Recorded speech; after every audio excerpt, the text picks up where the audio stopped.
Cette présentation vidéo entend vous fournir des explications sur les outils de l'éducation à la philosophie et à la citoyenneté. Elle aborde la question pour les formes 1, 2 et 3 de l'enseignement secondaire spécialisé. Le décret du 22 octobre 2015 relatif à l'organisation d'une éducation à la philosophie et à la citoyenneté, en abrégé EPC, prévoit que tous les établissements scolaires de tous les réseaux d'enseignement participent à l'acquisition d'une série de compétences liées à la philosophie et à la citoyenneté au bénéfice de tous les élèves de l'enseignement obligatoire. Cela vise donc tant l'enseignement ordinaire que l'enseignement spécialisé. Quels sont les objectifs de l'EPC ? Il s'agit de développer des compétences et des savoirs relatifs à l'éducation philosophique et éthique et à l'éducation au fonctionnement démocratique, y compris l'éducation au bien-être. Des modes de pensée, de capacité d'argumentation et de raisonnement critique et autonome, ainsi que des attitudes responsables, citoyennes et solidaires. En réalité, le développement de ces compétences dans un contexte scolaire n'est pas une nouveauté.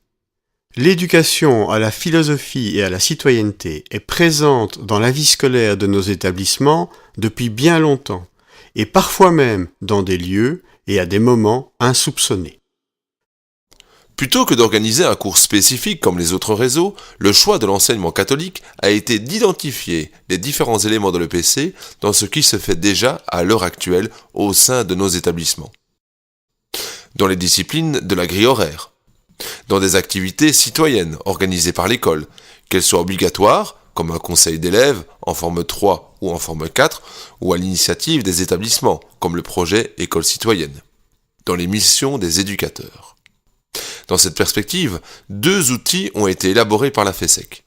Un outil pour l'enseignement secondaire spécialisé de forme 1 et 2, un outil pour l'enseignement secondaire spécialisé de forme 3. Ces outils EPC répertorient sur la base des outils disciplinaires relatifs à chaque forme les cours ou axes qui participent en priorité au développement des compétences EPC.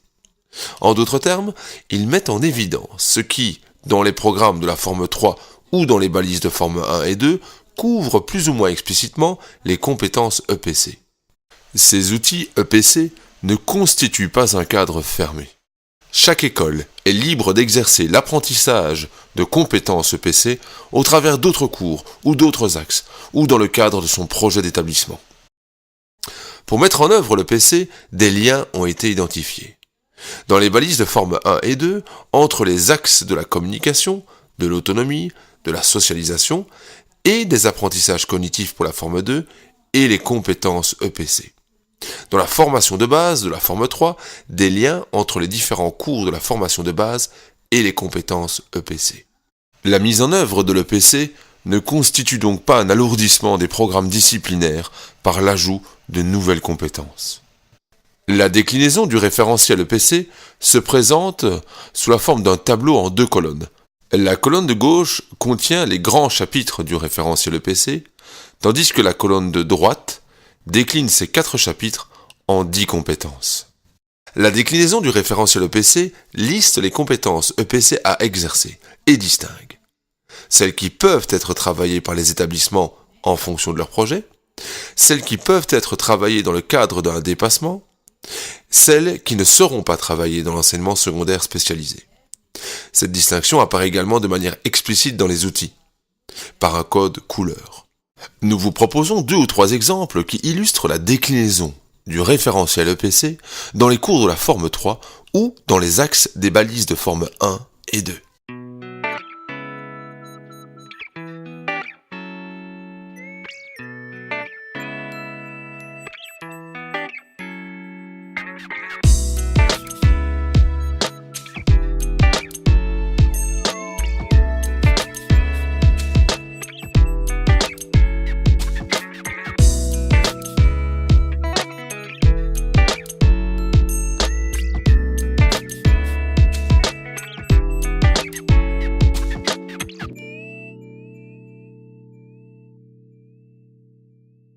Cette manière de partager le PC entre différentes disciplines, axes ou activités organisées à l'école implique une coordination préalable tant horizontale au cours d'une même phase que verticale au travers du parcours de l'élève. La question de la complémentarité des disciplines et celle de la coordination des activités autour de l'EPC constitue a priori un objet de travail collaboratif. Cette réforme et notre manière de la mettre en œuvre ne concerne donc pas uniquement les professeurs, mais bien l'ensemble de l'équipe éducative impliquée dans un certain nombre d'activités qui rentrent pleinement dans le développement des compétences EPC. Qu'en est-il de l'évaluation ? Le décret précise que l'EPC fait partie de la formation obligatoire et est soumise à une évaluation. La position défendue dans notre réseau est celle d'utiliser l'évaluation réalisée au travers de la discipline ou d'axe pour recueillir des informations sur la maîtrise de l'élève des compétences EPC. Le déploiement complet des outils d'EPC tout au long du parcours de l'élève dans l'enseignement secondaire spécialisé est un processus en plusieurs étapes. Le premier temps va nécessairement être celui de l'appropriation des programmes par l'ensemble des acteurs de la chaîne éducative, direction, coordinateur, enseignants, éducateurs, entre autres. Dans un deuxième temps, après l'appropriation des programmes, il s'agira d'incorporer l'exercice des compétences EPC dans ses routines d'enseignants. Un troisième temps sera celui de la réflexion et de l'analyse des pratiques pour en mesurer les effets. Le temps de l'évaluation et de la certification des élèves ne peut survenir avant ce travail d'intégration dans les pratiques et dans la vie scolaire. Enfin, l'enseignement secondaire ordinaire de notre réseau propose un outil d'observation afin de mieux rendre compte du dynamisme des équipes et de la diversité employée pour développer l'EPC. Cet outil d'observation répertorie a posteriori les activités et les projets porteurs valorisables dans le cadre de l'EPC. Cet outil vous est présenté ici en guise d'inspiration et gagne à être adapté par les équipes qui veulent s'en servir, en fonction de leurs projets et des réalités de leur établissement. L'outil se présente comme un tableau à double entrée et permet aux membres de l'équipe éducative d'aller pointer individuellement ou en équipe les compétences qui ont été développées par le biais d'actions concrètes.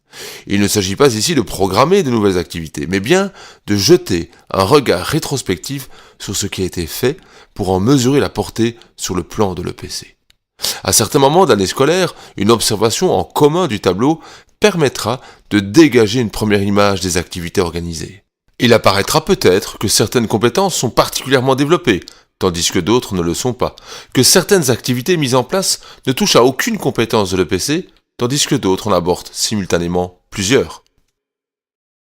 L'image obtenue pourra ainsi aider les équipes à équilibrer les actions et les invitera à questionner, voire ajuster, les dispositifs pédagogiques pour mieux harmoniser les efforts individuels et collectifs dans l'optique d'un développement complet des compétences EPC. Cet outil sera d'abord une trace de ce qui a été fait et deviendra au fur et à mesure un outil de coordination et de pilotage de ce qui se fera. Enfin, cet outil garantira à l'équipe éducative que le référentiel EPC est couvert de manière exhaustive, permettra aussi d'embrasser d'un regard la diversité des acteurs qui contribuent à l'EPC et valorisera l'action de tout un chacun.